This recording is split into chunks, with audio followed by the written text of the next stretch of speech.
Itinapon na parang basura sa gitna ng malakas na ulan, pinagtaksilan ng asawa at namatayan ng ina at anak sa loob ng isang gabi. Sa bawat patak ng luha sa putikan, isinilang ang isang sumpa. Hindi na ako ang mananahi na yuyukod sa inyo. Ako ang Lady Sol na kukuha ng lahat ng inagaw niyo. Handa na ba kayong mabaon sa utang at kahihiyan? Sino ang huling tatawa sa dulo ng aking mga karayom? Huwag mo akong hawakan, Solana. Ang dumi-dumi ng mga kamay mo, baka mahawa pa ako sa kamalasan ng pamilya mo. Ang boses ni Doña Imelda ay parang matalim na kidlat na gumuhit sa gitna ng marangyang sala ng mansyon sa Makati. Malamig, mapang-api, at walang bahid ng awa. Sa bawat salitang lumalabas sa kanyang bibig, tila tinutusok ang marupok na pagkatao ni Solana. Sa mga sandaling iyon, nakaluhod si Solana sa makintab na sahig na gawa sa marmol. Ang kanyang mga kamay, natadtad ng mga tusok ng karayom at pagod mula sa magdamag na pananahi, ay mahigpit na nakakapit sa isang puting tela. Hawak niya ang isang napakagandang wedding gown na halos 3 buwan niyang pinagpuyatan. Isang obrang para sa isang reyna, ngunit ang tanging hinihiling lamang niya kapalit ng kanyang paghihirap ay ang pagkakataong mailigtas ang kanyang ina. Mama Imelda, nagmamakaawa po ako. Ang panginginig ng boses ni Solana ay hindi na maitago. Kailangan lang po ng 1 milyong piso para sa operasyon ng nanay ko. 1 linggo na po siyang nasa ICU. Ibibigay ko po ang lahat. Magtatrabaho po ako ng libre habang buhay. Huwag niyo lang po siyang pabayaan. Imbes na habag, isang nakakarinding tawa ang isinagot ng matanda. Lumapit si Doña Imelda at mula sa kanyang mamahaling bag ay kumuha siya ng isang makapal na bundle ng pera. Sa isang mabilis na pagkumpas, inihagis niya ito nang direkta sa mukha ni Solana. Hindi masakit ang bigat ng papel, kundi ang katotohanang nakasulat dito. Nang bumagsak ang mga ito sa sahig, nakita ni Solana ang mga peking bills na may tatak na laruan. Isang malupit na biro sa gitna ng kanyang paghihinagpis. Diyan ka magaling, Solana. Ang magpanggap na kawawa habang ninanakawan mo ang pamilyang tumanggap sa'yo. Muling bulyaw ni Doña Imelda. Nawawala ang mga alahas sa vault ko at sigurado akong ang isang hamak na mananahi na katulad mo ang kumuha nito para pang-abono sa walang kwentang buhay ng nanay mo. Kasabay ng mga salitang iyon ay ang pagpasok ni Inigo sa silid. Umaasa si Solana na sa gitna ng dilim ay may isang kamay na hahawi sa ulap. Ngunit ang kanyang asawa, ang lalaking nangakong magtatanggol sa kanya sa harap ng altar, ay hindi man lang tumingin sa kanyang mga mata. Sa tabi ni Inigo ay nakakapit ang isang magandang babae na si Cheska na may mapang-uyam ng ngiti sa labi. Inigo, sabihin mo sa kanila na hindi ko magagawa iyon.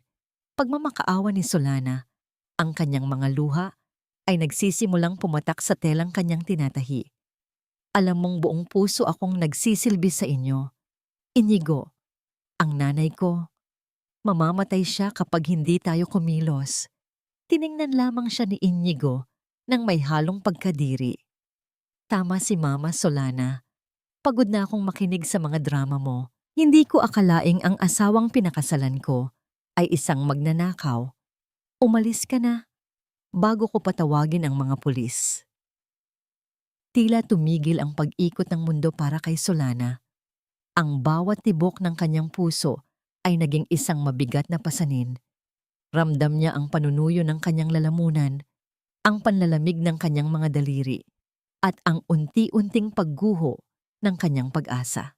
Sa loob ng kanyang sinapupunan, naramdaman niya ang isang kakaibang kirot, isang babala na hindi niya naintindihan sa gitna ng matinding emosyon. Inigo, buntis ako. Bulong niya sa gitna ng paghikbi, ngunit tila nilamon lamang ng katahimikan ng kanyang tinig.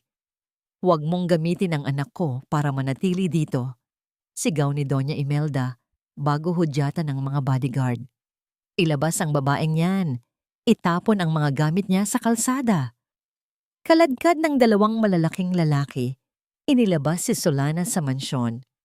Eksakto sa pagtapak niya sa labas, bumuhos ang isang napakalakas na ulan. Ang langit ay tila nakikiramay o baka naman ay nakikigulo sa kanyang biyak na tadhana. Ang bawat patak ng ulan ay parang mga karayom na tumutusok sa kanyang balat habang siya ay nakadapa sa putikan, yakap ang kanyang tiyan.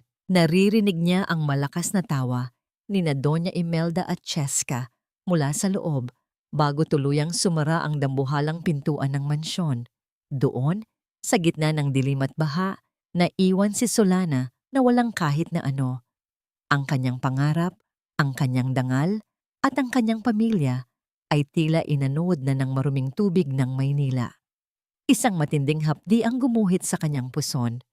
Isang mainit na likido ang naramdaman niyang dumadaloy sa kanyang mga hita. Humahalo sa malamig na tubig ulan. Sa sandaling iyon, alam niyang hindi lang ang kanyang ina ang unti-unting nawawala sa kanya. Gaano ba kabigat ang kasalanang maging mahirap para ang tadhana ay maging ganito kalupit? Hanggang kailan kailangang manahimik ng isang pusong durog na bago ito matutong sumigaw ng katarungan? Nakatitig si Solana sa saradong gate ng mansyon. Ang kanyang paningin ay unti-unting nagdidilim habang ang pangalan ng kanyang ina at ng kanyang hindi pa isinisilang na anak ay paulit-ulit na humihingi ng sagot sa kailaliman ng kanyang kaluluwa. Ang katahimikan sa loob ng maliit at lumang kapilya ay mas masakit pa kaysa sa hagupit ng bagyo kagabi. Sa gitna ng amoy ng natutunaw na kandila at amoy ng kalumaan, nakaupo si Solana sa isang mabuway na bangko. Blanko ang paningin sa kabaong ng kanyang ina. Wala nang luha ang lumalabas sa kanyang mga mata. Tila naubos na ang lahat ng tubig sa kanyang katawan, kasabay ng pag-agos ng dugo mula sa kanyang sinapupunan sa madilim na kalsada ng Makati. Wala si Inigo. Wala ang pamilyang pinagsilbihan niya ng may katapatan. Ang tanging kasama niya ay ang malamig na hangin na pumapasok sa mga siwang ng bintana at ang bigat ng isang pusong pinatay na bago pa man tuluyang mamatay. Nang matapos ang simpleng libing sa isang siksikang sementeryo, bumalik si Solana sa maliit na silid na inuupahan nila ng kanyang ina sa gilid ng riles ng tren. Ang bawat sulok ng silid ay nagpapaalala sa kanya ng mga pangarap na tinahi nila sa gitna ng kahirapan. Nilapitan niya ang lumang kahon ng tahiin ng kanyang ina. Ang katuwang nito sa pagpapalaki sa kanya. Ang kahoy na kahon ay selyado ng alikabok at mga alaala. Dahan-dahan niyang binuksan ang takip nito. Sa ilalim ng mga makukulay na sinulid at kalawanging karayom, may nakitang isang nakatiklop na papel na balot ng plastik. Ito ay isang talaarawan. Ang mga pahina ay madilaw na at may mga bakas ng tuyong luha. Sa loob nito, nakasingit ang isang piraso ng papel na may mga numero, isang lumang tiket ng loto na binili ng kanyang ina ilang araw bago ito mawalan ng malay. Binasa ni Solana ang huling sulat ng kanyang ina. Solana, anak ko, patawad kung wala akong maipapamana sa iyo kundi ang mga sugat ng nakaraan. Ngunit tandaan mo, ang lupang kinatatayuan ng mansyon ng mga Imelda ay may itinatagong lihim. Ang iyong ama ay hindi namatay sa aksidente. Siya ay pinagnakawan ng dangal at ari-arian. Ang tiket na ito, ang huli kong taya para sa iyong kalayaan. Huwag kang susuko, anak. Habang binabasa ang mga salitang iyon, narinig ni Solana ang marahang pagkatok. Sa pintong gawa sa tagpi-tagping kahoy, isang lalaking nakasuot ng formal na itim na Amerikana ang nakatayo doon. Ang kanyang tindig ay seryoso, ngunit ang kanyang mga mata ay kakikitaan ng isang malalim na lungkot at respeto. Ikaw ba ang anak ni Aling Mercedes? Ako si Rafa, isang abogado. Panimula ng lalaki. Ang kanyang boses ay malalim at may awtoridad. Matagal na akong hinilingan ng iyong ina na hanapin ka sakaling dumating ang araw na ito. May utang na loob ako sa iyong ama at narito ako para bayaran iyon sa pamamagitan ng pagtulong sa iyo. Tiningnan ni Solana ang abogado. Pagkatapos ay muling ibinaling ang tingin sa tiket ng loto at sa sulat ng kanyang ina. Isang kakaibang init ang gumapang sa kanyang dibdib. Isang apoy na matagal nang nabaon sa ilalim ng kanyang pagiging maawain. Utang na loob? Mahinang tanong ni Solana. Ang kanyang boses ay paos, ngunit may bagong talim. Abogado, ang katarungan ba ay para lamang sa mga mayayaman na marunong magnakaw? O may puwang pa ba ang isang tulad kong tinanggalan na ng lahat? Lumapit si Rafa at iniabot ang isang dokumento. Ang lupang sinasabi ng iyong ina sa kanyang sulat ay legal na pagmamay-ari ng iyong ama bago ito palsipikahin ni Doña Imelda. At tungkol sa tiket na hawak mo, Solana, nanalo ang mga numerong yan, ngunit ang pera ay isang kasangkapan lamang. Ang katarungan ay nasa iyong mga kamay. Tiningnan ni Solana ang mga numero sa tiket, pagkatapos ay ang kanyang mga palad na puno ng gasgas at hirap. Naisip niya ang mapang-aping tawa ni Doña Imelda, ang malamig na titig ni Inigo, at ang huling hininga ng kanyang ina. Naisip niya ang anak na hindi man lang nakita ang liwanag ng araw dahil sa kalupitan ng mga taong itinuring niyang pamilya. Hinawakan niya ang tiket ng mahigpit hanggang sa malukot ito sa kanyang kamao. Hindi na ito tungkol sa pera. Ito ay tungkol sa bawat gabi na siya ay minaltrato. Ito ay tungkol sa bawat patak ng dugo na nawala sa kanya. Rafa, tawag niya sa abogado, at sa kauna-unahang pagkakataon, ang kanyang paningin ay diretso at matapang. Gawin natin ang kailangan. Itago mo ako. Burahin mo ang mananahi na si Solana. Gusto kong mamatay ang lahat ng alaala ng babaeng mahina. Humarap siya sa bintana. Pinapanood ang paglubog ng araw sa maduming abot-tanaw ng Maynila. Sa kanyang isipan na nagsimula na siyang gumuhit ng isang bagong disenyo.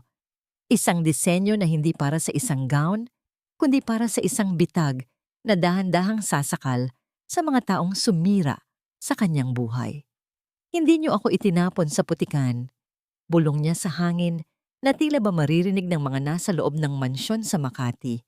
Itinanim niyo ako at ngayon, sisiguraduhin kong ang aanihin niyo ay ang sarili ninyong impyerno. Hindi madaling patayin ang isang alaala, lalo na kung ang alaalang iyon ay nakaukit sa mga pilat ng iyong katawan. Sa loob ng isang maliit na atelier sa Milan, Italia, nakatayo si Solana sa harap ng isang dambuhalang salamin. 3 taon na ang nakalipas mula nang iwan niya ang putika ng Maynila, ngunit tila nararamdaman pa rin niya ang lamig ng ulan sa kanyang balat tuwing ipipikit niya ang kanyang mga mata. Ngunit ang babaeng nasa harap niya ngayon ay hindi na ang mananahi na yuyukod para sa barya. Ang kanyang mahabang buhok na dati ay laging nakapusod ay napalitan ng isang sopistikadong maikling gupit na nagpapakita ng kanyang matapang na panga at matalas na paningin. Ang kanyang mga kamay, bagamat mayroon pa ring mga bakas ng hirap, ay natutong humawak ng pluma para sa mga kontrata at gunting para sa pinakamahahalagang tela sa Europa. Solana, handa na ang lahat ng papeles para sa pagbabalik mo. Ang boses ni Rafa ay bumasag sa katahimikan ng silid. Lumapit ang abogado. Bitbit ang isang envelope na naglalaman ng bagong pagkatao ni Solana. Tiningnan siya ni Solana sa pamamagitan ng refleksyon sa salamin. Lady Sol Rafa, huwag mo nang babanggitin ang pangalang iyon. Ang babaeng iyon ay namatay na kasama ng kanyang ina at anak sa gilid ng Riles. Bahagyang tumango si Rafa. Ang kanyang mga mata ay puno ng paghanga at pag-aalala. Sa loob ng 3 taon, nasaksihan niya kung paano pinuwersa ni Solana ang kanyang sarili na matuto ng sining ng pananalapi, pamamahala, at mas malalim na disenyo ng moda. Nakita niya ang mga gabing hindi natutulog ang babae, hindi dahil sa dami ng tahiin, kundi dahil sa dami ng plano para sa bawat tao na sumira sa kanya. Nabili na natin ang mga shares sa textile suppliers na kinukuhaan ng pamilya Imelda, ulat ni Rafa. Ang boses ay professional, ngunit may malasakit. Unti-unti na silang nalulunod sa utang dahil sa maling mga investment ni Inigo at sa luho ni Cheska. Ang kailangan na lang nila ay isang huling tulak para tuluyang mahulog sa bangin. Lumapit si Solana sa isang mannequin na suot ang kanyang pinakabagong disenyo, isang itim na gown na tila gawa sa mga anino at luha, ngunit pinalamutian ng mga kristal na kasing talas ng diamante. Ito ang magiging simbolo ng kanyang pagbabalik. Alam mo, Rafa, mahinang sabi ni Solana habang hinahaplos ang tela. Noong itinapon nila ako sa ulan, akala nila ay tinapos na nila ang kwento ko. Hindi nila alam, tinanggalan lang nila ako ng mga luma at maruming saplot para makapagsuot ako ng baluti na hindi nila kayang tistisin. Kinuha ni Solana ang isang lumang gunting, ang tanging kagamitan na dinala niya mula sa Pilipinas. Sa harap ni Rafa, kinuha niya ang lumang baro na suot niya noong gabing pinalayas siya. Ang barong iyon ay mayroon pa ring mga mantsa ng tuyong dugo at putik na hindi na natanggal. Sa isang mabilis at walang pag-aalinlangang pagkumpas, ginupit niya ito ng pira-piraso. Ang bawat tunog ng pagpunit sa tela ay tila isang hininga ng kalayaan mula sa isang madilim na bilangguan. Itatapon ko na ang huling bakas ng kahapon, bulong niya habang pinapanood ang mga piraso ng tela na bumagsak sa sahig. Sa pagbabalik ko sa Pilipinas, sisiguraduhin kong bawat hibla ng buhay nila ay dadaan sa butas ng karayom ko. Humarap siya kay Rafa. Ang kanyang mukha ay kasing tigas ng marmol, ngunit may ningning ng tagumpay sa kanyang mga mata. Huwag kang mag-alala, Rafa. Hindi ako magiging mamamatay tao. Gusto kong panoorin silang humihinga pa, habang unti-unting kinukuha ng katarungan ang lahat ng bagay na akala nila ay sa kanila. Lumakad siya palabas ng atelier.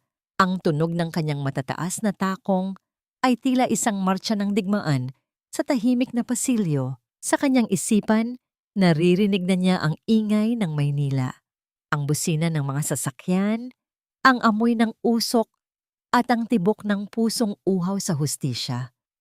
Habang nasa loob ng eroplano patungong Pilipinas, tiningnan ni Solana ang mga ulap sa labas ng bintana.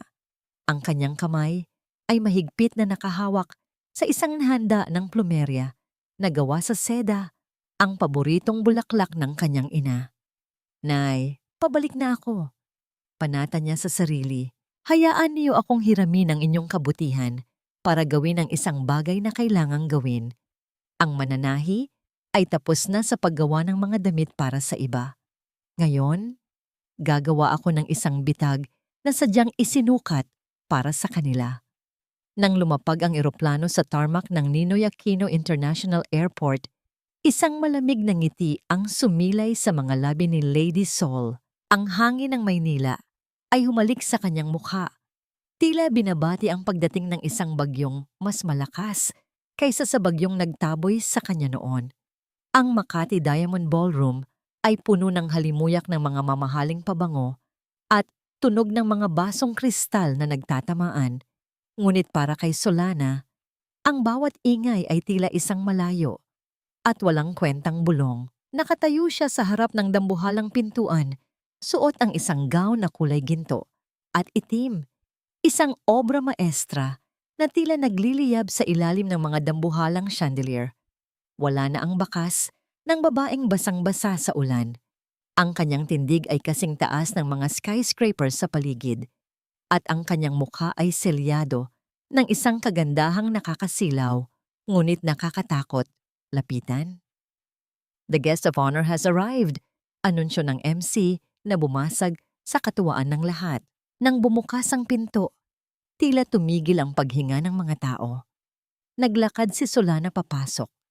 Ang bawat hakbang ng kanyang matataas na takong ay nagbibigay ng awtoridad na hindi matatawaran. Sa isang sulok, nakita niya agad ang mga mukhang hindi niya malilimutan kahit sa kabilang buhay, sina Inigo at Cheska. Look at her, Inigo. She's gorgeous. Bulong ni Cheska, ang boses ay puno ng inggit, habang nakakapit sa braso ng asawa. Sino kaya ang Lady Sol na yan? Sabi nila, Siya ang may-ari ng Essel, group na nagsalba sa textile industry sa Europa. Si Inigo ay hindi nakasagot. Nakatitig lamang siya sa babaeng papasok. May kung anong pamilyar na kurot sa kanyang dibdib na hindi niya maipaliwanag. May kung anong alaala ng isang amoy. Amoy ng malinis na labada at sampagwita ang biglang pumasok sa kanyang isipan, ngunit agad niyang iwinaksi. Imposible. Ang asawa niyang mananahi ay matagal nang nawala. Malamang ay nabaon na sa limot at kahirapan. Hindi nagtagal, lumapit ang mag-asawa kay Solana, kasama ang ilang mga negosyante. Layunin nilang makuha ang loob ng Lady Sol upang maisalba ang kanilang nalulunod na negosyo ng tiyanggian at sanglaan. Good evening, Lady Sol. Masiglang bati ni Cheska, pilit na ipinapakita ang kanyang pinakamagandang ngiti. I am Cheska Imelda Tan, and this is my husband, Inigo. We've heard so much about your vision. Welcome back to Manila. Dahan-dahang lumingon si Solana. Tiningnan niya si Cheska mula ulo hanggang paa. Ang mga alahas na suot nito, ang mapagpanggap na tono ng boses. Pagkatapos, ibinaling niya ang kanyang mga mata kay Inigo. Ang lalaking ito, ang ama ng batang nawala sa kanya. Ang lalaking ito, ang nanood habang itinatapon siya sa putikan. Imelda, pag-uulit ni Solana sa pangalan. Ang kanyang boses ay malamig at malalim, tila galing sa ilalim ng lupa. Ang pamilyang tanyag sa mga sanglaan, hindi ba? Balita ko ay nagkakaroon kayo ng problema sa inyong mga investors kamakailan. Bahagyang namutla si Inigo. Ah yes, minor setbacks lang, Lady Sol. We are looking for a strong partner to expand our reach. Partner? Isang maikling tawa ang kumawala sa mga labi ni Solana, ngunit walang bahid ng saya sa kanyang mga mata. I don't look for partners, Mr. Tan. I look for assets worth owning. And based on what I see, your family has more debts than dignity. Bago pa makasagot ang dalawa, tinalikuran na sila ni Solana.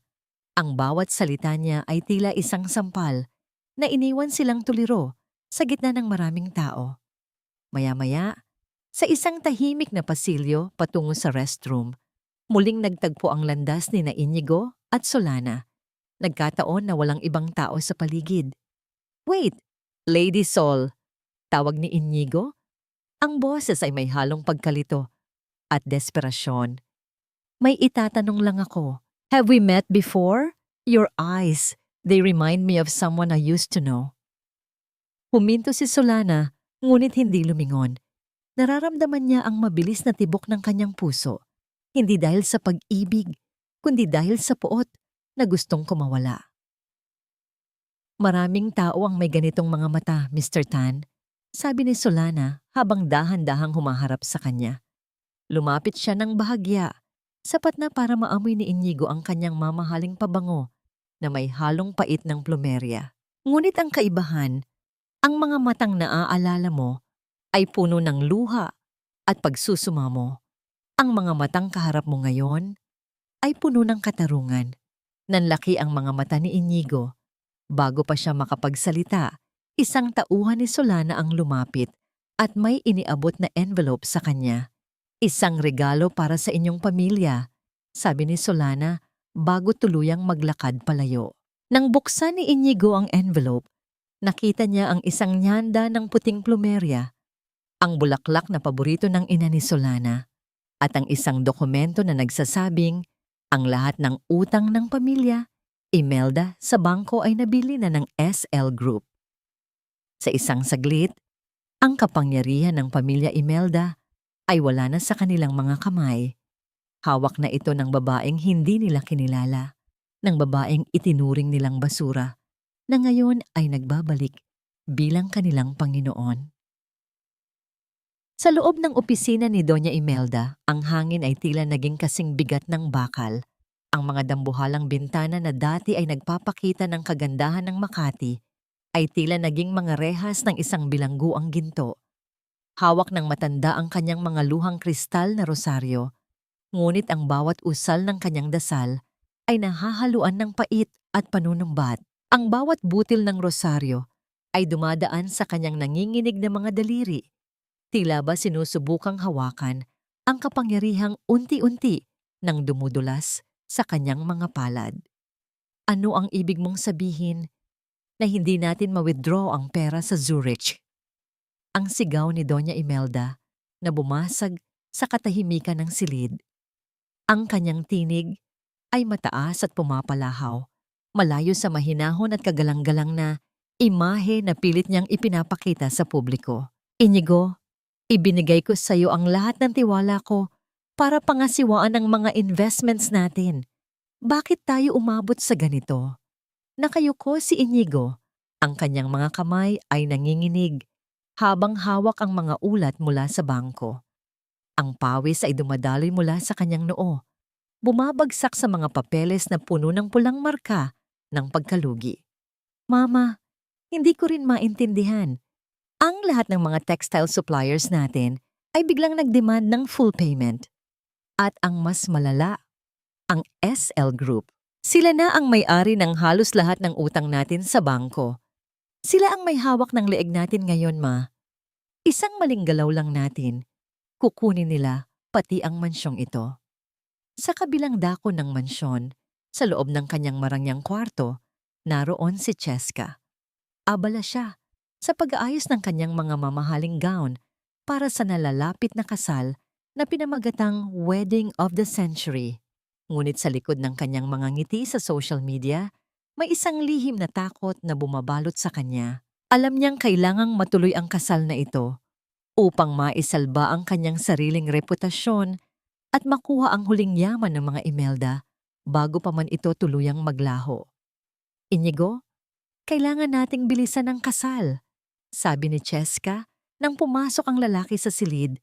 Ang boses niya ay puno ng pagmamanipula. Kapag nag-merge ang asset ng pamilya ko at ng sa inyo, magkakaroon tayo ng sapat na liquidity para bayaran ang Lady Sol na yan. Huwag nating hayaang manalo ang isang estrangherong gustong sumira sa atin. Samantala, sa tuktok ng isang modernong gusali na tanaw ang buong lungsod, nakaupo si Solana sa likod ng kanyang malapad na desk. Pinagmamasdan niya ang mga dokumentong nagpapatunay na hawak na niya ang tadhana ng pamilyang humamak sa kanya. Ang bawat pirma niya sa mga dokumentong yon ay tila isang buhol sa lambat na unti-unting sumasakal sa kanyang mga kaaway. Lumapit si Rafa. Dala ang isang baso ng mainit na tsa. Solana, unti-unti nang bumibigay ang pundasyon nila. Pero gusto kitang paalalahanan. Ang puot ay parang apoy. Habang sinusunog mo ang bahay ng kaaway mo, siguraduhin mong hindi ka rin natutupok ng usok nito. Tumingin si Solana sa larawan ng kanyang ina na nakalagay sa isang maliit na frame sa kanyang mesa. Hinaplos niya ang salamin nito. Damang-dama ang lamig na tila ba nanggagaling sa kailaliman ng kanyang alaala. Hindi ako matutupok, Rafa, sapagkat ang apoy na dala ko ay hindi galing sa galit lamang, kundi mula sa mga pangarap na ninakaw nila sa akin. Pangako, Nay. Bawat sentimong kinuha nila sa atin, ibabalik nila ng may kasamang luha ng pagsisisi. Isang sandali ng katahimikan ang namayani. Binuksan ni Solana ang pinakailalim na drawer ng kanyang mesa at inilabas ang isang maliit na sapatos ng sanggol na gawa sa puting tela. Ito ang kanyang golden moment. Ang sapatos na ito ay tahi-tahi ng kanyang sariling mga kamay nung mga gabing puno pa siya ng pag-asa. Pinisil niya ang malambot na tela. Tila ba nararamdaman niya ang init ng paa ng isang batang kailanman ay hindi nagkaroon ng pagkakataong humakbang sa mundong ito. Ang bawat hibla ng tela ay saksi sa kanyang pagdadalamhati sa anak na ipinagkait sa kanya ng kalupitan ng mga Imelda. Rafa, tawag ni Solana nang hindi inaalis ang tingin sa sapatos. Nakarating na ba ang mga larawan? Iniabot ni Rafa ang isang envelope. Sa loob nito ay ang mga larawan ni Cheska na nakikipagkita sa isang misteryosong lalaki. Gusto niyang ubusin ang lahat bago pa tuluyang bumagsak ang barko, Solana. Si Cheska ay hindi lang asawa ni Inigo. Siya ang anay na sumisira sa pundasyong pilit na itinatayo ni Doña Imelda. Isang mapait na ngiti ang sumilay sa mga labi ni Solana. Cheska, tila mas marami ka pang itinatago kaysa sa akin. Hayaan natin siyang magpatuloy. Mas masakit ang pagbagsak kapag mas mataas ang inakyat mo. Maya-maya pa isang gintong sobre ang dumating sa opisina ni Solana. Ang selyo nito ay mula sa pamilya Imelda. Binasa ni Solana ang sulat na puno ng desperasyon. Doña Imelda is begging for a private meeting with Lady Sol. Humihingi siya ng pagkakataong makipag-ayos nang hindi nalalamang ang taong hinihingan niya ng awa ay ang babaeng mismong itinapon niya sa ulan. Gusto niyang lumuhod ang Lady Sol na akala niya ay isang dayuhang negosyante. Bulong ni Solana. Rafa, tawagan mo ang kanilang sekretarya. Sabihin mo na tatanggapin ko ang imbitasyon, ngunit may isang kondisyon. Gusto ko, sa pulong na yon, ay naroon din ang kanyang anak na si Inigo at ang kanyang mapapangasawang si Cheska. Humarap si Solana sa bintana habang lumulubog ang araw. Ang kulay kahel na langit ay tila nagbababala ng isang madugong paghaharap. Ang bitag ay nakahanda na. Ang mga pira-pirasong hapis ng nakaraan ay unti-unti nang nabubuo bilang isang kapanang katarungan. Nay baby, naririnig niyo ba? Mahinang usal ni Solana habang nakatitig sa kawalan. Papunta na tayo sa dulo at sa pagkakataong ito, hindi na ako ang magmamakaawa. Patawarin mo ako, Solana. Hindi ko sinasadyang maging bahagi ng kanilang kasamaan. Takot na takot lang ako noon. Ang boses ni Aling Rosie ay nanginginig.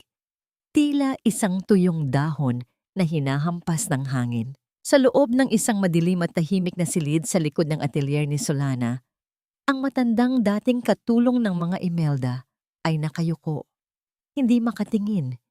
Nang diretso sa mga mata ng babaeng dati, ay inaapi niya rin ng bahagya. Ang kanyang mga kamay na kulubot ay mahigpit na nakahawak sa isang baso ng tubig. Tila ba doon niya kumukuha ng lakas para magsalita. Nakatayo si Solana sa tapat ng bintana. Ang kanyang anino ay mahaba at madilim sa sahig. Ang patawad ay para sa mga nagkamali nang hindi sinasadya, Aling Rosie. Ngunit ang ginawa niyo, ang pananahimik niyo habang unti-unti akong pinapatay, iyon ay isang krimen. Inutusan ako ni Cheska. Pagtatapat ni Aling Rosie, ang bawat salita ay parang isang patak ng lason sa pandinig ni Solana. Noong buntis ka pa, pinaghahalo niya ang isang uri ng likido sa gatas na iniinom mo gabi-gabi. Sabi niya, bitamina lang yon para sa bata. Pero nakita ko isang gabi, nakita ko ang boteng itinago niya sa basurahan. Isang gamot para malaglag ang bata. Gusto niyang mawala ang tagapagmana ni Inigo para siya ang makuha ang lahat. Nanigas ang buong katawan ni Solana. Ang hangin sa kanyang paligid ay tila naglaho. Iniwan siyang humihingal sa gitna ng isang tuyong disyerto ng pait.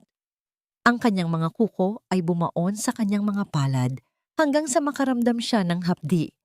Ngunit wala itong pamaama sa hapdi na nagmumula sa kanyang sinapupunan. Hindi lang pala aksidente ang nangyari sa madilim na kalsadang yon.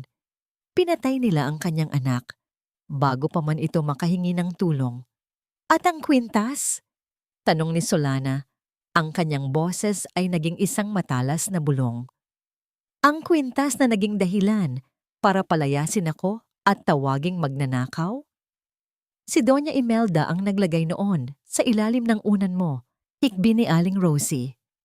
Ginamit niya ang pagkakataong yon dahil kailangan niyang pirmahan mo ang waiver para sa lupa ng tatay mo. Alam niyang kapag nabaon ka sa kahihiyan, gagawin mo ang lahat para lang makalaya. Wala silang puso, Solana. Wala silang ituring na tao kundi ang kanilang mga sarili. Isang golden moment ng matinding pait ang bumalot sa silid. Lumapit si Solana sa isang lumang makinang panahi na nakatago sa sulok ng silid. Isang makinang puno ng alikabok na kinuha niya mula sa kanilang lumang bahay. Hinaplos niya ang gulong nito, nararamdaman ang bawat gasgas at kalawang. Dito siya nagpuyat, dito siya nangarap, habang ang mga taong pinaglilingkuran niya ay dahan-dahang nilalason ang kanyang buhay. Ang bawat tahi na ginawa niya noon ay tila isang tali na ginamit nila para sakalin siya. "Salamat, Aling Rosie," sabi ni Solana nang hindi lumilingon. "Ang iyong pagtatapat ang magiging huling pako sa kabaong ng kanilang karangyaan. Huwag kang mag-alala, hindi kita ipapakulong, pero sisiguraduhin kong masasaksihan mo ang kanilang pagbagsak." Nang makaalis ang matanda, pumasok si Rafa. Nakita niya ang panginginig ng mga balikat ni Solana. Lumapit siya, ngunit hindi nangahas na hawakan ito. Alam niyang ang kailangan ni Solana ay hindi yakap, kundi ang lakas para magpatuloy. "Narinig ko ang lahat," mahinang sabi ni Rafa. Ang mga dokumento ng ospital ay tumutugma sa sinabi niya. May mga bakas ng bawal na gamot sa iyong lumang medical record na pilit nilang itinago noon. "Solana, may sapat na tayong ebidensya para sa isang kasong kriminal." Humarap si Solana kay Rafa. Ang kanyang mga mata ay hindi na puno ng luha, kundi ng isang malamig na apoy na tila kayang tumupok sa buong lungsod. "Hindi sapat ang kulungan, Rafa. Ang kulungan ay may pagkain at silungan. Gusto kong maramdaman nila ang naramdaman ko, ang kawalan ng pag-asa, ang gutom, at ang sakit ng mawalan ng lahat ng mahal mo sa buhay habang nakatingin ang buong mundo." Kinuha ni Solana ang isang itim na envelope na naglalaman ng imbitasyon para sa kanilang paghaharap bukas. "Ihanda mo ang video ni Cheska at ang mga testimonya. Bukas, sa harap ni Doña Imelda, bubuksan natin ang mga lihim na itinatago nila sa ilalim ng kanilang mga mamahaling alpombra. Ipapakita natin sa kanila na ang alikabok na minaliit nila ay siya palang lilibing sa kanila." Isang malalim na buntong hininga ang kumawala kay Solana. Tumingin siya sa langit sa labas, kung saan ang mga bituin ay tila mga saksi sa kanyang panata. Ang bawat hibla ng kanyang pagkatao ay nakatuon na sa susunod na araw. Inigo, bulong niya, ang pangalan ng asawa ay tila isang lasang abo sa kanyang dila. Sana ay sapat ang iyong lakas para malaman kung anong uri ng mga halimaw ang kinampihan mo. Dahil pagkatapos ng bukas, wala nang matitira sa pangalang Imelda kundi ang amoy ng nabubulok nilang budhi. Ang cliffhanger ay nakabitin sa hangin. Bukas ang takdang araw. Bukas, ang Lady Sol ay magiging isang hukom. At ang tanong na naiiwan ay, kakayanin ba ni Solana na manatiling matatag kapag nakita na niya ang pagguho ng lalaking minsan niyang minahal ng higit sa kanyang buhay? Sana ay panaginip lang ang lahat ng ito, dahil ang katotohanan ay unti-unti na akong binibitay sa sarili kong mga pagkakamali. Ang bulong na yon ni Inigo ay naging parang usok na mabilis na naglaho sa malawak at malamig na master bedroom ng mansyon. Nakaupo siya sa gilid ng kama. Ang kanyang mga kamay ay nakasabunot sa sariling buhok, habang ang paligid ay nababalot ng katahimikan. Ang mansyong dati ay simbolo ng kanyang kapangyarihan ay tila naging isang malaking kabaong na gawa sa semento at bakal. Sa bawat sulok, naririnig niya ang alingaungaw ng isang boses, isang mahina at mapagkumbabang boses na dati ay tinitiis ang lahat ng kanyang panunumbat. Sa kanyang harapan, sa ibabaw ng mamahaling lamesita, ay may isang lumang tela, isang panyo na may burda ng kanyang pangalan. Ito ang huling bagay na naiwan ni Solana bago ito itinaboy sa ulan. Hinaplos ni Inigo ang mga tahi.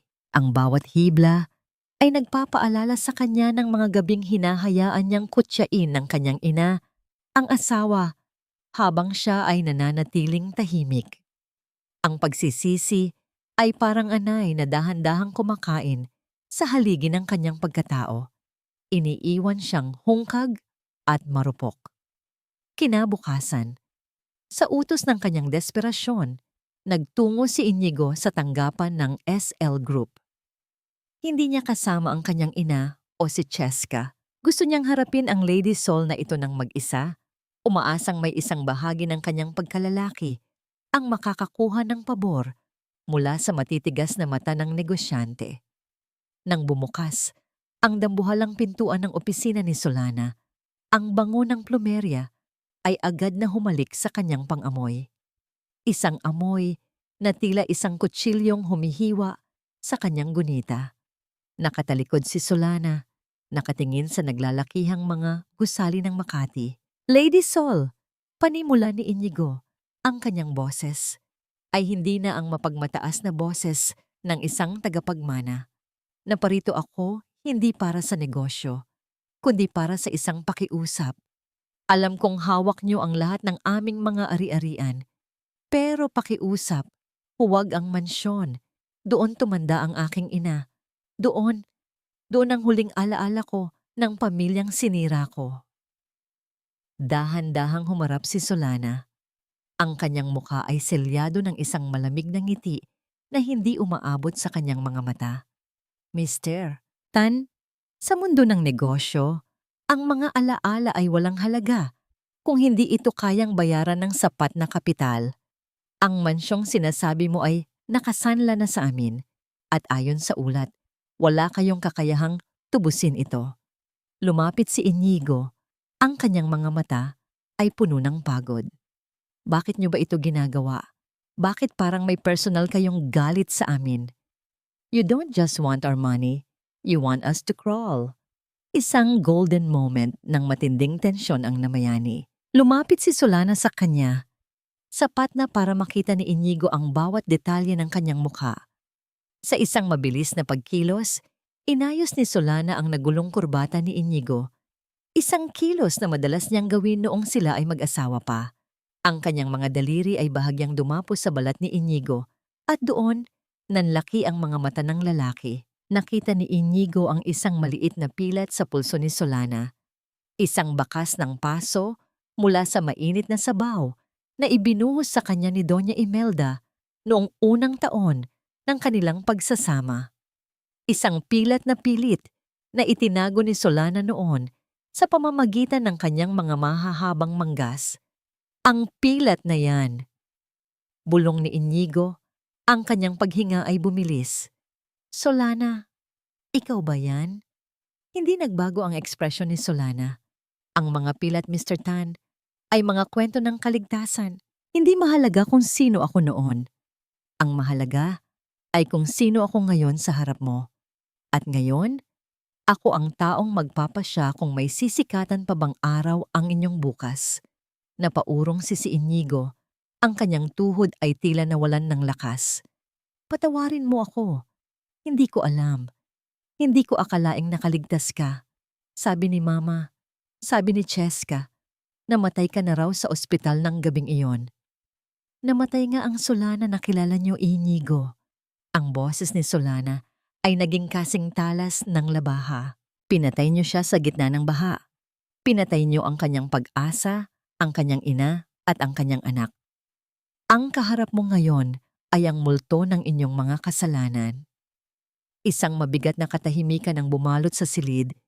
Ang tanging maririnig ay ang mahinang tunog ng aircon na tila ba humihinga kasabay ng kanilang hapis. Ang bawat salita ni Solana ay parang isang latay na tumatama sa budhi ni Inigo. Inigo, bago ka umalis, may gusto akong ipaalam sa'yo. Dugtong ni Solana habang bumabalik sa kanyang upuan. Ang babaeng pinili mong pakasalan, si Cheska. Sigurado ka bang tapat siya sa'yo? O baka naman mas tapat siya sa perang inaasahan niyang makukuha sa huling hininga ng inyong kumpanya? Iniabot ni Solana ang isang litrato ni Cheska na may kasamang ibang lalaki. Ang mga mata ni Inigo ay napuno ng luha at galit habang tinitingnan ang ebidensya ng kataksilan ng babaeng dahilan kung bakit niya iniwan ang kanyang tunay na asawa. Umalis ka na, Mr. Tan. Utos ni Solana nang hindi tumitingin sa kanya. Ihanda mo ang iyong sarili. Ang paghaharap ng buong pamilya niyo bukas ay hindi lang isang meeting. Ito ang magiging hatol sa inyong lahat. Nang lumabas si Inigo sa opisina, ang kanyang mga hakbang ay tila walang patutunguhan. Ang kanyang mundo ay tuluyan ng gumuho. Ang asawang hinamak niya ay nagbabalik bilang isang diyosa ng paghihiganti.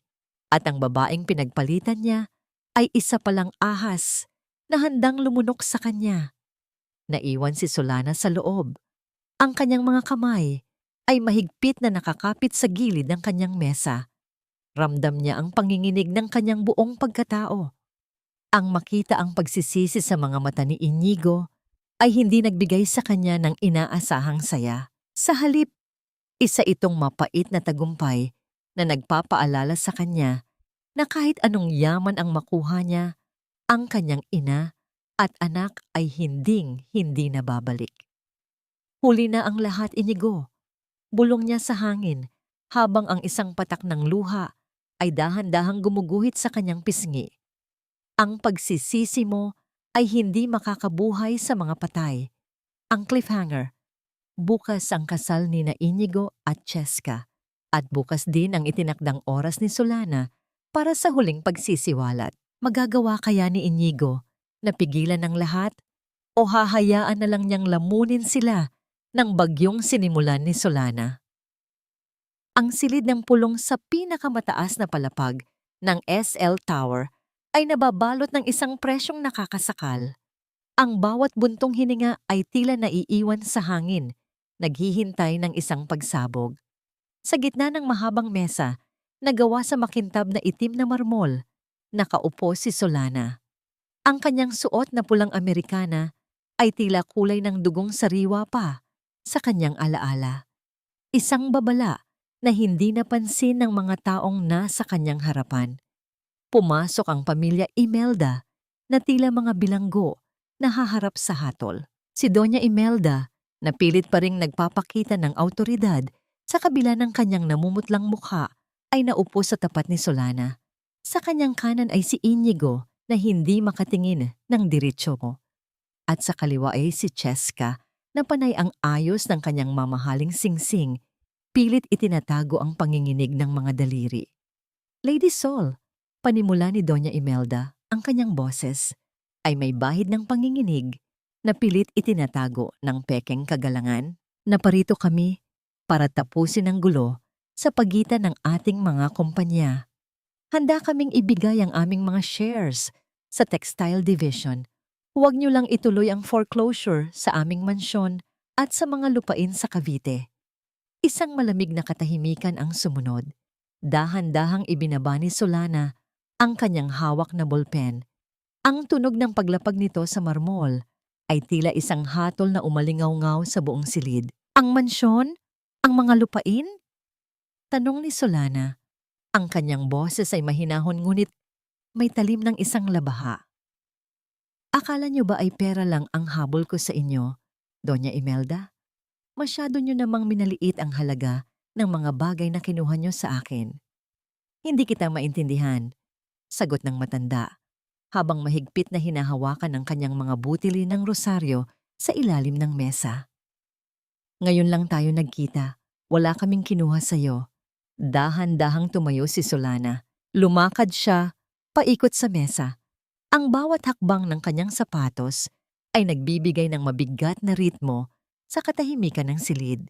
Huminto siya sa likuran ni Doña Imelda at ibinulong ang mga salitang tila galing sa isang madilim na panaginip. Ang lupain sa Cavite, ang lupang pagmamay-ari ng ama ni Solana, ang lupang ninakaw niyo sa pamamagitan ng pekeng pirma at pananakot. Naaalala niyo na ba? Tila binuhusan ng malamig na tubig ang matanda. Ang kanyang mga labi ay nanginig at ang kanyang mga mata ay nanlaki sa gulat. Paano? Paano mo nalaman ang tungkol doon? Hindi sumagot si Solana. Sa halip, humarap siya kay Cheska. At ikaw, Cheska, ang kasal mo bukas kay Inigo. Sigurado ka bang matutuloy iyon? O baka mas gusto mong pag-usapan natin ang tungkol sa mga gamot na ibinibigay mo sa asawa ni Inigo 3 taon na ang nakalipas? Ang mga gamot na pumatay sa isang sanggol na wala pang malay? Sa sandaling iyon, ang katahimikan sa silid ay tila napunit. Tumayo si Inigo, ang kanyang muka ay puno ng kalituhan at sakit. Anong sinasabi mo? Cheska, anong gamot? Nagsisinungaling siya, Inigo. Huwag kang maniwala sa kanya. Sigaw ni Cheska. Ang kanyang boses ay pumapalahaw sa takot. Dahan-dahang lumingon si Solana sa kanila. Sa isang marahang pagkilos, tinanggal niya ang kanyang suot na salamin at hinawi ang kanyang buhok. Ipinapakita ang buong muka na 3 taon nilang hindi nakita. Ang kanyang mga mata ay nagliliyab sa galit at pait. Tumingin kayo sa akin, utos ni Solana. Tumingin kayo sa babaeng itinapon nyo sa putikan noong gabing bumabagyo. Tumingin kayo sa mananahi na tinawag nyong magnanakaw at basura. Solana, ang mahinang usal ni Doña Imelda ay halos hindi marinig.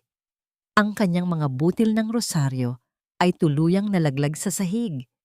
Ang tunog ng pagkalat ng mga ito ay tila mga buto ng kanilang karangyaan na nagkadurog-durog. Oo, ako ang Solana na pinatay nyo. Ang sigaw ni Solana ay umalingaw-ngaw, puno ng 3 taong pangungulila at pait. Ako ang babaeng pinanood niyong mawalan ng ina at anak sa gitna ng baha. Ngayon, sabihin niyo sa akin, sapat ba ang mansyon niyo para pambayad sa buhay ng nanay ko? Sapat ba ang lahat ng yaman niyo para ibalik ang anak na pinatay niyo sa loob ng sinapupunan ko? Napaluhod si Inigo sa sahig. Ang kanyang mga kamay ay nakatakip sa kanyang mukha habang humihikbi. Ang katotohanan ay tila isang dambuhalang alon na lumunod sa kanya. Si Doña Imelda naman ay tila naging rebulto ng asin, hindi makagalaw sa tindi ng kahihiyan at takot. Bukas ang inyong kasal, sabi ni Solana. Ang kanyang boses ay naging malamig muli, tila isang hangin mula sa sementeryo. Ipagpatuloy niyo ang paghahanda. Gusto kong makita ng buong mundo ang inyong pag-iisang dibdib. Dahil bukas, sa harap ng altar, ibibigay ko sa inyo ang regalong hinding-hindi nyo malilimutan. Inihagis ni Solana ang isang itim na folder sa harap nila. Lahat ng ari-arian nyo, lahat ng pangalan nyo ay hawak ko na. Ang tanging natitira sa inyo ay ang inyong mga kasalanan. Lumabas na kayo sa opisina ko bago ko pa makalimutan na tao rin kayo. Nang lumabas ang pamilya Imelda, ang kanilang mga hakbang ay tila mga anino na lamang ng dati nilang ningning. Si Solana ay naiwang mag-isa sa silid. Ang kanyang dibdib ay mabilis na tumataas at bumababa. Ang bawat hibla ng kanyang katawan ay nanginginig sa tindi ng emosyon.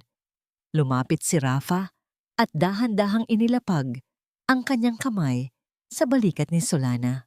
Tapos na ang unang yugto, Solana. Nakita na nila ang multo ng kanilang nakaraan.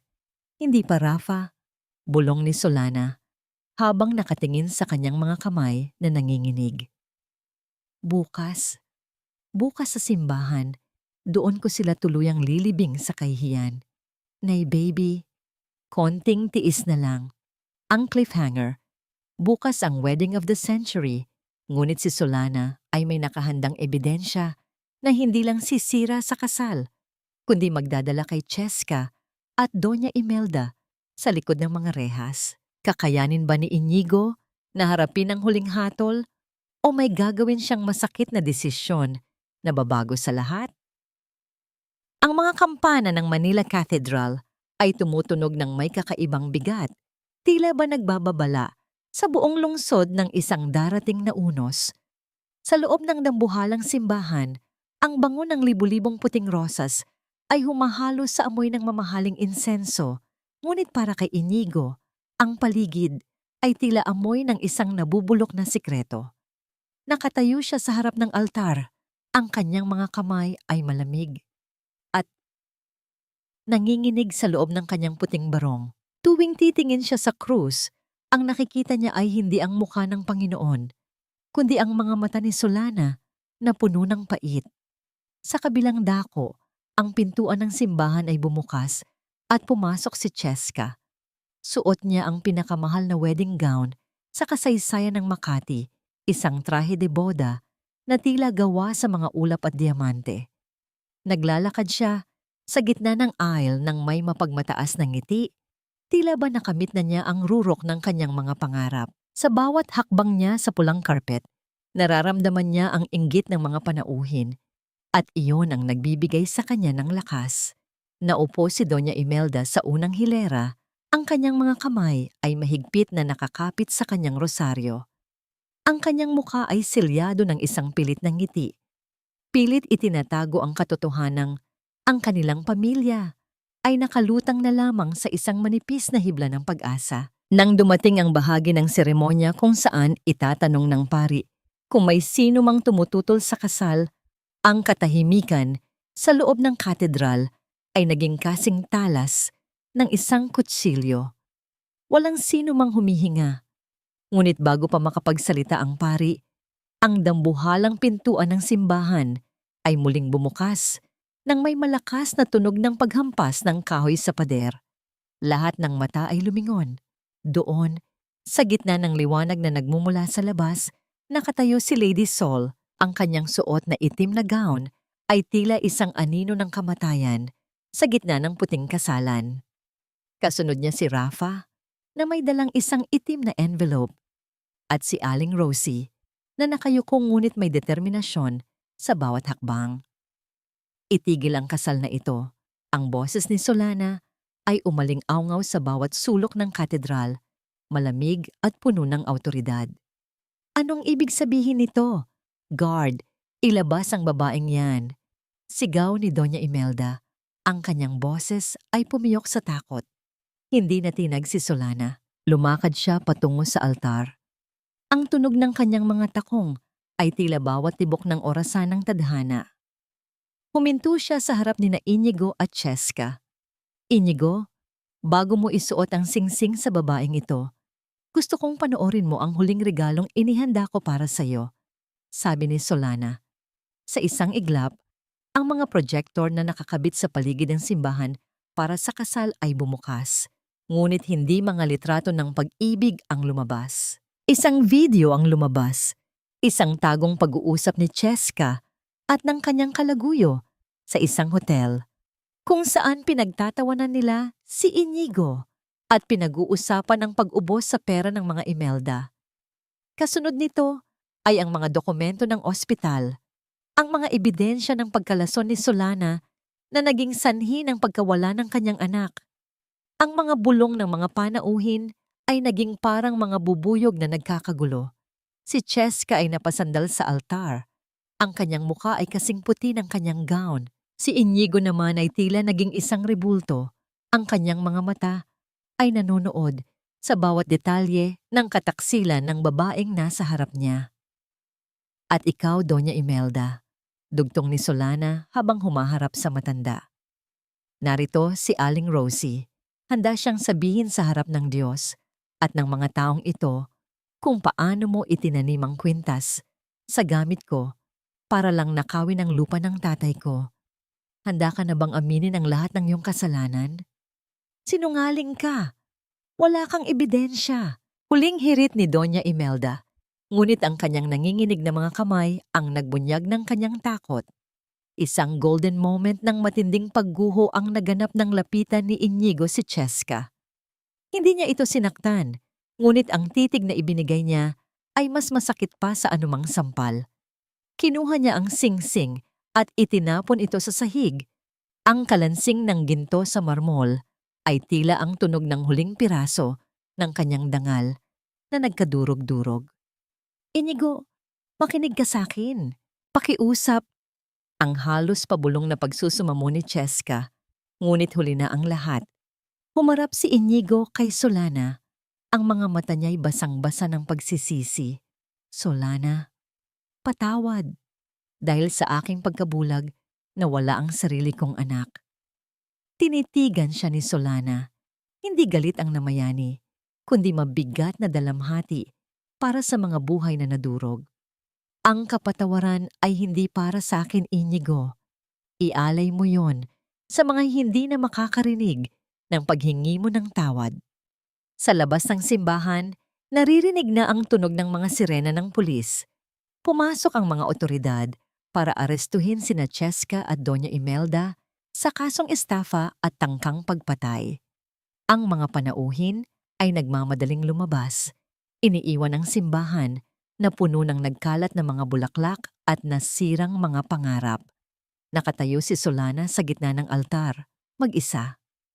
Ang itim niyang gown ay tila ang tanging matatag na bagay sa gitna ng kaguluhan. Lumapit si Rafa at dahan-dahang inilagay ang kanyang Amerikana sa mga balikat ni Solana. Tapos na ang lahat, Solana. Nakuha mo na ang iyong katarungan. Bulong ni Rafa. Tumingin si Solana sa krus. Ang kanyang puso ay unti-unti nang humihinahon. Ngunit ang isang tanong ay nananatili sa kanyang isipan. Pagkatapos ng lahat ng ito, saan siya magsisimulang muli? Ang cliffhanger? Habang inaaresto si Cheska, may isang huling salitang ibinulong ang babae kay Solana na nagpatigil sa kanyang mundo. Isang sikreto tungkol sa kanyang ina na hinding-hindi niya inaasahan. Ang matinis na tunog ng mga sirena ng pulis ay tila mga kutsilyong humihiwa sa katahimikan ng gabi sa labas ng katedral. Sa loob ng sasakyan ng mga otoridad, nakaupo si Cheska, ang kanyang puting wedding gown ay marumi na at punit-punit, tila isang simbolo ng kanyang nabulok na dangal.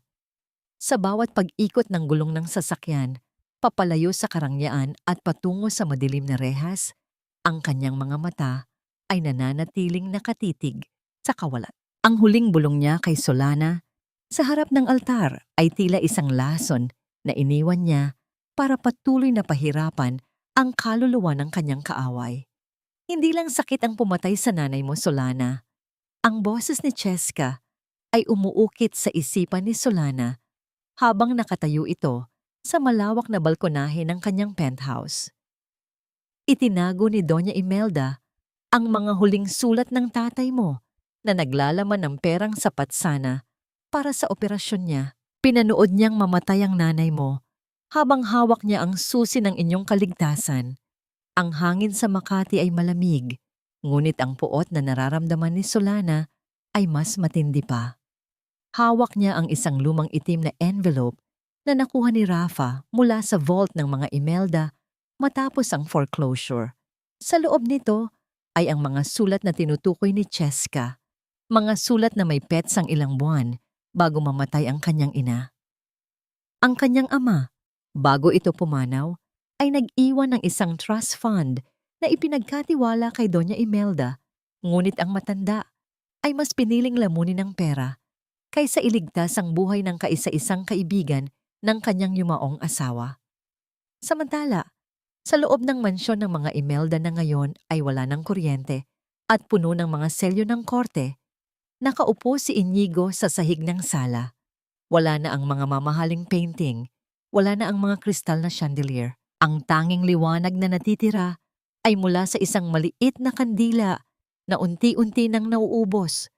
Ang bawat anino sa pader ay tila mga multo ng kanyang nakaraan. Ang mukha ni Solana na puno ng pasa, ang iyak ng kanyang ina na ngayon ay nasa piitan, at ang katahimikan ng anak na hindi niya nabigyan ng pangalan. Isang golden moment ng pagguho ang naganap ng subukan ni Inigo na uminom ng tubig mula sa gripo, ngunit tila pati ang tubig ay ipinagkait sa kanya dahil sa putol na linya. Napasandal siya sa pader. Ang kanyang mga kamay ay dahan-dahang humahaplos sa malamig na semitomoso mo, mamamado. Ito ang mansyong naging kuta ng kanilang kasamaan at ngayon, ito rin ang naging libingan ng kanyang dangal. Ang pagsisisi ay hindi na sapat. Ito ay naging isang habambuhay na parusa. Kinabukasan, nagtungo si Solana sa kulungan para harapin si Doña Imelda sa huling pagkakataon. Nakita niya ang matanda sa likod ng rehas, suot ang orange na uniforme. Wala na ang mga alahas, wala na ang postura. Ang kanyang balat ay tila naging tuyong papel, at ang kanyang mga mata ay wala ng ningning. Bakit, Mama Imelda? Mahinang tanong ni Solana. Walang galit sa kanyang boses, kundi isang malalim na pagkapagod. Bakit niyo kailangang hayaang mamatay ang nanay ko kung alam niyo namang may pera kaming sapat? Tumingin ang matanda sa kanya.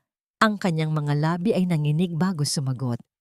Dahil ang kahirapan niyo ang nagpapatatag sa kapangyarihan ko, Solana. Kapag nakuha niyo ang perang yon, hindi na kayo luluhod sa akin. At hindi ko kayang makitang ang isang mananahi ay tumayo sa tapat ko ng pantay. Tumalikod si Solana. Hindi na niya kailangang makinig pa sa mga dahilan ng isang taong nabulag ng kasakiman. Sa labas ng kulungan, naghihintay si Rafa. Ang abogado ay lumapit at dahan-dahang hinawakan ang kamay ni Solana. "Nakuha na natin ang lahat, Solana," sabi ni Rafa. Ang boses ay puno ng malasakit. "Ang lahat ng ari-arian nila ay nailipat na sa pangalan mo. Ano ang plano mo?" Tumingin si Solana sa langit, kung saan ang araw ay dahan-dahang sumisikat sa kabila ng makapal na usok ng lungsod. "Ayaw ko ng mga ari-ariang ito, Rafa. Ibebenta natin ang mansyon at ang lahat ng nakuha natin. Gagamitin natin ang pera para magtayo ng isang foundation para sa mga biktima ng domestic abuse at isang libreng klinika sa lugar kung saan namatay ang nanay ko."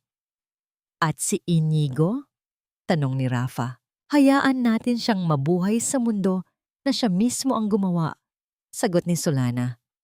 "Ang pinakamabigat na karma ay hindi ang pagkakulong, kundi ang mabuhay araw-araw na alam mong ikaw ang sumira sa sarili mong kaligayahan." Habang naglalakad palayo sa kulungan, naramdaman ni Solana ang unti-unting paggaan ng kanyang dibdib. Ang bawat hakbang niya ay tila isang tahi na nagdurugtong sa kanyang sugatang nakaraan at sa isang bagong bukas. Ngunit sa gitna ng kanyang paglalakad, may isang pamilyar na anino ang nakatayo sa dulo ng pasilyo. Si Inigo, na may dalang isang maliit at lumang kahon. Ang cliffhanger. Lumapit si Inigo kay Solana at iniabot ang kahon. Nang buksan ito ni Solana, nakita niya ang isang bagay na magpapabago sa lahat ng kanyang nalalaman tungkol sa gabing nawala ang kanyang anak. Isang bagay na hindi niya inaasahang itinago ni Inigo sa loob ng 3 taon. "Bakit mo ito itinago sa akin, Inigo? Bakit kailangan mong hintayin na maging abo na ang lahat bago mo ibigay ito?" Ang tinig ni Solana ay mahina, halos malunod sa ingay ng hangin sa labas ng gusali ng korte. Hawak niya ang maliit na kahon na iniabot ni Inigo, isang lumang kahon ng sapatos na kupas na ang kulay. Nang dahan-dahan niyang itinaas ang takip, tila tumigil ang pagtibok ng kanyang puso. Sa loob nito, nakapatong sa isang malinis na puting tela, ay ang nag-iisang kopya ng sonogram ng kanyang anak. Isang malabo at itim at puting larawan ng isang anghel na hindi kailanman nasilayan ang liwanag ng mundo. Nanginginig ang mga daliri ni Solana habang hinahaplos ang makinis na papel ng sonogram. Sa gilid nito ay may nakasulat na maikling nota sa sulat kamay ni Inigo. "Patawad, anak. Hindi ka man lang namin naipagtanggol. Nakuha ko yan sa basurahan noong gabing pinalayas ka ni Mama." Ang basag na boses ni Inigo ay naging parang isang matalas na tinik sa pandinig ni Solana. Nakatayo ang lalaki ilang di pa ang layo, nakayuko at hindi makatingin ng diretsyo. Ang kanyang balbas ay mahaba na at ang kanyang mga mata ay lubog sa pagod at puyat. "Iyon lang ang tanging bagay na natira sa atin, Solana. Gusto kong ibigay sa iyo noon, pero natatakot ako. Natatakot akong lalo ka lang masaktan kapag nakita mo ang mukha ng batang nawala sa atin dahil sa kahinaan ko." Isang golden moment ng matinding pait ang bumalot sa kanila. Hinawakan ni Solana ang sonogram ng mahigpit. Inilapit ito sa kanyang dibdib na tila ba sinusubukang iparamdam ang init ng kanyang puso sa batang nasa larawan. Sa sandaling iyon, ang galit niya kay Inigo ay unti-unting nahaluan ng isang malalim na awa. Hindi dahil mahal pa niya ito, kundi dahil napagtanto niyang ang lalaking ito ay preso rin ng sarili niyang konsensya sa loob ng 3 taon. "Umalis ka na, Inigo," sabi ni Solana nang hindi tumitingin sa kanya. Ang kanyang boses ay wala ng talim, kundi isang tuyong pagod. "Ang larawang ito ang huling bagay na nag-uugnay sa atin. Ngayong hawak ko na ito, wala nang dahilan para muli tayong magkita. Mabuhay ka sa pagsisisi mo, dahil yan ang tanging katarungang matitira para sa anak ko." Lumakad palayo si Inigo, ang kanyang mga hakbang ay mabigat at walang patutunguhan. Tila isang aninong unti-unting nilalamon ng sikat ng araw. Naiwan si Solana na nakatitig sa sonogram. Ang mga luha niya ay dahan-dahang pumatak sa ibabaw ng larawan. Lumilikha ng maliliit na bilog sa papel na tila mga bakas ng ulan. Ilang linggo ang lumipas, nagsimula na ang konstruksyon ng Mercedes at Angels Haven, isang center para sa mga ina at batang biktima ng pang-aapi na itinayo ni Solana sa mismong lupain na kinuha niya mula sa mga Imelda.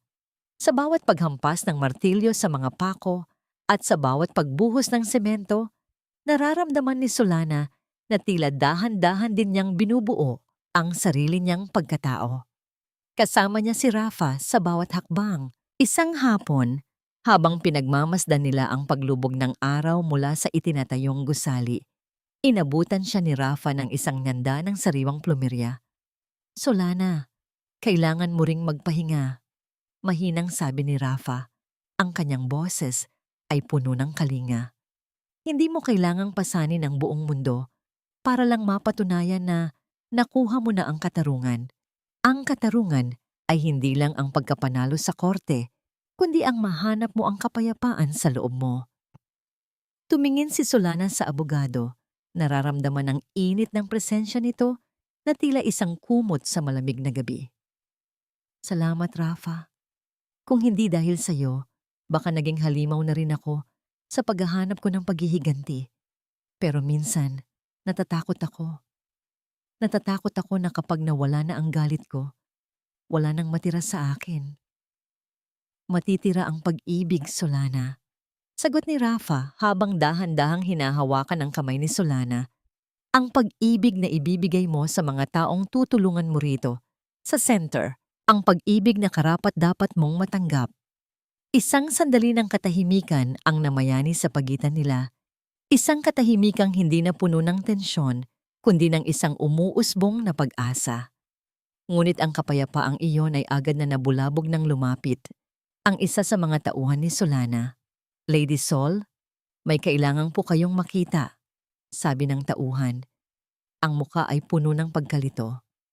"May nag-iwan po ng isang sanggol sa tapat ng pintuan ng ating klinika. Isang batang lalaki, balot ng puting tela at may kasamang sulat." Dali-daling nagtungo si Solana sa klinika. Sa loob ng isang maliit na basket, nakita niya ang isang sanggol na himbing na natutulog. Ang bata ay may suot na maliit na sapatos na gawa sa puting tela. Isang pamilyar na tahi na tila nagpabilis sa tibok ng puso ni Solana. Kinuha niya ang sulat na kasama nito. Ang sulat ay galing sa isang babaeng hindi niya kilala na nagsasabing hindi niya kayang palakihin ang bata dahil sa hirap at sakit. Ngunit ang huling pangungusap sa sulat ay nagpatigil sa mundo ni Solana. "Pinangalanan ko siyang Sol dahil siya ang magiging liwanag sa gitna ng aking dilim." Nang buhatin ni Solana ang sanggol, naramdaman niya ang maliit na kamay nito na humawak sa kanyang daliri. Isang kuryente ng init ang dumaloy sa kanyang buong katawan. Tila ba may isang sugat sa kanyang puso na biglang naghilom.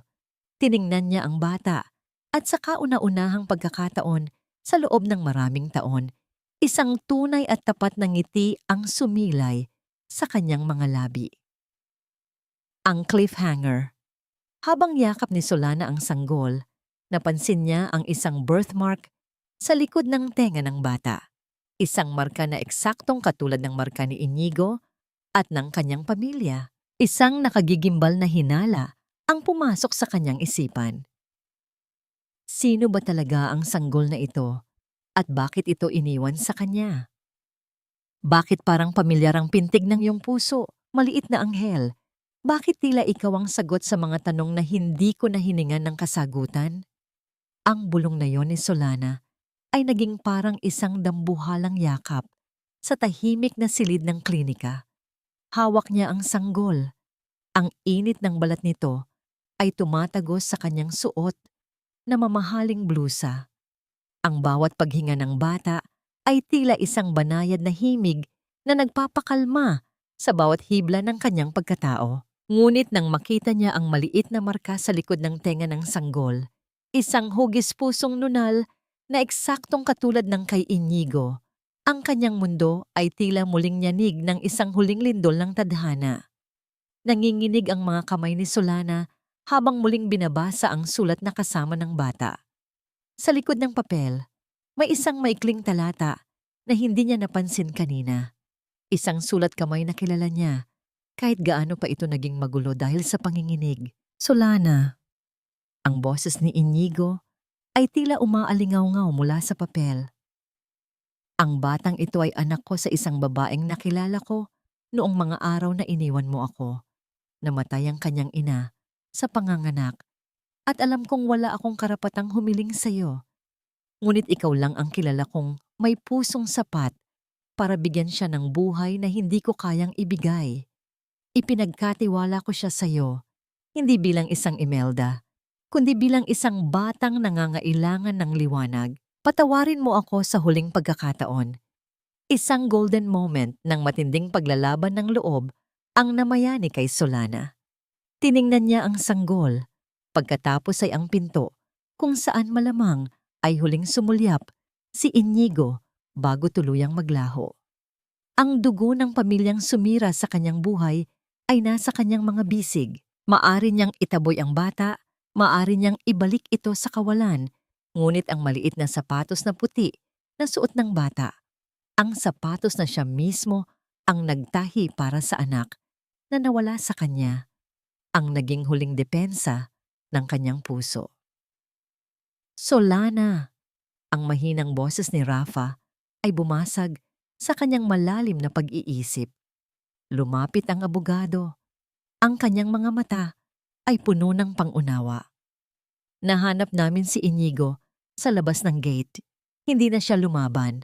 Iniwan na niya ang lahat ng kanyang mga dokumento at ang huling natitira niyang pera para sa bata. Sinabi niya na aalis na siya sa Maynila at hindi na muling magpapakita. Humarap si Solana kay Rafa. Ang kanyang mga mata ay puno ng luha, ngunit may kakaibang linaw. Rafa, ang bata. Ang batang ito ay walang kasalanan. Ang kanyang dugo ay maaaring galing sa kanila, ngunit ang kanyang kinabukasan ay nasa akin. Hindi ko siya hahayaang lumaki sa dilim na binalot ng pamilya Imelda. Ilang buwan ang mabilis na lumipas. Ang Mercedes at Angel's Haven ay naging isang buhay na patunay ng pag-asa. Ang mansyong dati ay puno ng panlalait ay giniba na, at sa halip ay itinayo ang isang malawak na hardin at palaruan para sa mga batang ampon. Ang mga pader na dati ay nakadinig ng mga mura ni Doña Imelda ay napalitan ng mga kulay na masayahin at tunog ng mga batang naglalaro. Isang hapon, habang buhat ni Solana ang maliit na si Sol, nakita niya ang isang handa ng plumeria na nakalagay sa tapat ng gate. Walang pangalan, walang sulat, ngunit alam niya kung kanino ito galing. Hindi na siya nakaramdam ng galit, kundi isang tahimik na pagtanggap na ang bawat isa sa kanila ay nagbabayad na ng kani-kanilang utang sa tadhana. Lumapit si Rafa sa kanya. Suot ang isang simpleng t-shirt at maong, malayo sa kanyang formal na anyo bilang abogado. Kinuha niya ang bata mula kay Solana at pinatawa ito sa pamamagitan ng pagbuhat ng mataas. Ang tunog ng halakhak ng bata ay tila ang huling piraso ng puzzles na kumumpleto sa buhay ni Solana. Handa ka na ba sa bagong simula, Solana? Tanong ni Rafa habang nakatingin sa kanya ng may malalim na pagmamahal. Ngumiti si Solana, isang ngangiting hindi na Lady Sol ang nakikita, kundi ang isang babaeng nahanap na ang kanyang sarili sa gitna ng bagyo. Handa na ako, Rafa. Ang pananahi ko ay hindi na para sa pagtatago ng mga sugat. Ngayon, nananahi na ako para sa isang kinabukasan na puno ng pagmamahal. Tumingin si Solana sa malayo, sa dulo ng hardin, kung saan nakatayo ang isang rebulto ng kanyang ina. Ang hangin ay humihip ng bahagya, tila isang haplos mula sa langit. Ramdam niya na sa bawat pagtibok ng kanyang puso. Ang katarungan ay hindi na isang armas ng paghihiganti, kundi isang sandigan ng kapayapaan. Ang cliffhanger. Habang naglalakad sina Solana at Rafa patungo sa loob ng Haven, isang pamilyar na sasakyan ang huminto sa di kalayuan. Isang babaeng kakalabas pa lang ng kulungan ang nakatingin sa kanila mula sa bintana, si Cheska, na ang mga mata ay puno ng isang bagay na hindi pa tapos. Ngunit sa pagkakataong ito, si Solana ay hindi na natatakot. Hindi na siya ang biktima. Siya na ang nagpapatakbo ng sarili niyang tadhana. Ang dapit hapon sa Mercedes at Angels Haven ay nababalot ng isang gintong liwanag na tila humahalik sa bawat sulok ng malawak na hardin. Ang hangin ay amoy sariwang damo at ang matamis na halimuyak ng plumerya, ang paboritong bulaklak ng ina ni Solana na ngayon ay nagbibigay ng kapayapaan sa buong paligid. Nakaupo si Solana sa isang tinitindigang duyan. Dahan-dahang idinuuyan ang maliit na si Sol na himbing na natutulog sa kanyang mga bisig. Pinagmamasdan ni Solana ang payapang mukha ng bata. Sa bawat paghinga nito, nararamdaman niya ang isang uri ng katarungan na hindi na ibibigay ng anumang korte o yaman. Ito ang katarungang nagmumula sa pagpili na maging mabuti sa kabila ng lahat ng kalupitang naranasan. Naitignan niyo kami, mahinang bulong ni Solana habang nakatingin sa puting rebulto ng kanyang ina na napapaligiran ng mga bulaklak. Ang bawat tahi ng aking buhay na dati ay punit-punit, ngayon ay buo na muli. Hindi na ako natatakot sa dilim dahil natutunan ko nang gumawa ng sarili kong liwanag. Lumapit si Rafa. Ang kanyang mga hakbang ay banayad sa damuhan. Umupo siya sa tabi ni Solana at dahan-dahang kinuha ang maliit na kamay ng sanggol. Ang katahimikan sa pagitan nilang dalawa ay hindi na puno ng mga plano para sa paghihiganti, kundi ng mga pangarap para sa kinabukasan. Nakita ko si Cheska sa labas kanina, Solana. Mahinang sabi ni Rafa. Ang boses ay seryoso, ngunit walang bahid ng pangamba. Nakatayo lang siya sa malayo, pinapanood ang mga bata sa Haven. Nang makita niya ako, tumalikod siya at lumakad palayo. Mukhang nahanap na rin niya ang sarili niyang impyerno sa loob ng kanyang kaluluwa. Tumango si Solana. Hayaan natin siya, Rafa. Ang galit ko sa kanya ay natapos na noong gabing iligtas ko ang batang ito. Ang tunay na kalayaan ay hindi ang makitang nagdurusa ang kaaway, kundi ang mawalan sila ng kapangyarihan na saktan ka pa muli. Pinatawad ko na ang aking nakaraan, hindi dahil karapat-dapat sila, kundi dahil karapat-dapat ako sa kapayapaan. Isang golden moment ng huling paglalakbay ng damdamin ang namayani ng ilabas ni Solana ang kanyang gintong karayom, ang simbolong ginamit niya sa kanyang paghihiganti. Sa harap ni Rafa, ibinaon niya ito sa malambot na lupa sa paanan ng puno ng plumerya. Dito na magtatapos ang Lady Sol na uhaw sa ganti, sabi ni Solana nang may tapat na nangiti.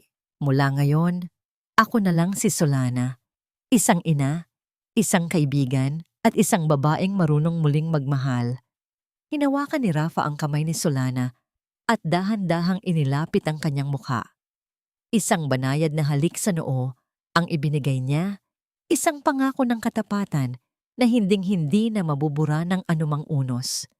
Ang bawat tibok ng kanilang puso ay naging isang himig ng bagong simula. Ang kwentong ito ay isang paalala sa bawat nakikinig. Ang buhay ay parang isang tela. May mga pagkakataong ito ay magugusot, mabubutas, o madudumihan ng putik ng tadhana. Maaari nating piliin na itapon ang tela at hayaan itong mabulok sa galit. O maaari nating hawakan ang karayom ng pag-asa at tahiin muli ang bawat piraso ng may pagmamahal. Ang mga pilat ay hindi kapintasan. Ang mga ito ay mga disenyo ng ating katatagan. Sa huling sandali, ang kamera ng imahinasyon ay unti-unting lumalayo. Ipinapakita ang buong Haven na nagniningning sa ilalim ng mga bituin. Ang katarungan ay nakamit na, ang mga sugat ay naghilom na, at ang bukas ay wala ng bakas ng pait. Nahanap na ni Solana ang kanyang huling tahi, ang tahi ng kapayapaan. Nahanap na ni Solana ang kanyang huling tahi, ang tahi ng kapayapaan. Isang kapayapaang hindi na kayang gambalain ng anumang bagyo o pait ng kahapon. Sa pagtatapos ng kwentong ito, nais kong magpasalamat ng buong puso sa inyong lahat na sumama sa paglalakbay ni Solana mula sa unang pahina hanggang sa huling sandali. Habang isinusulat ko ang bawat kabanata, lalo na ang mga bahaging puno ng pagdadalamhati at kawalan, naramdaman ko ang bawat hapdi at bigat sa aking sariling dibdib. May mga gabi na kailangan kong huminto dahil ang aking mga mata ay pinalalabo na rin ng mga luha. Tila ba kasama ko si Solana sa gitna ng ulan sa Makati, nadarama ang lamig ng putik at ang hapdi ng pagkakaulila. Ang kwentong ito ay hango sa mga tunay na damdamin at katatagang nakikita ko sa ating paligid. Ang kakayahang tumindig muli kahit tila gumuho na ang buong mundo. Nais kong iwan sa inyo ang mensahe na ang pagpapatawad ay hindi pagsuko, kundi ang pagpili na maging malaya. Tulad ng isang maliit na binhi na ibinaon sa lupa, kailangan nating dumaan sa dilim upang sumibol at makita ang ganda ng sikat ng araw. Ang pag-ibig ay parang isang munting apoy sa gitna ng unos, maaring humina, ngunit hinding-hindi mamamatay hanggat may pusong handang magaruga rito. Ngunit bago tayo tuluyang magpaalam, may isang tanong na nais kong iwan sa inyong mga puso. Sa tingin niyo ba tama ang naging desisyon ni Solana na tanggapin ang anak ni Inigo? Kung ikaw ang nasa kalagayan niya, kaya mo rin bang yakapin ang bunga ng nakaraang sumira sa'yo? O sadyang may mga sugat na hindi na talaga kayang gamutin ng panahon? Nais kong marinig ang inyong mga saloobin at nararamdaman. Pakiusap, mag-iwan kayo ng komento sa ibaba, i-like ang ating video, at ibahagi ito sa inyong mga kaibigan at pamilya. Ang inyong bawat pakikinig at suporta ang nagbibigay buhay sa bawat karakter na aking nililikha. Maraming salamat sa pagiging bahagi ng pamilyang ito. Hanggang sa muli nating pagkikita sa susunod na kwentong muling hahaplos sa ating mga kaluluwa.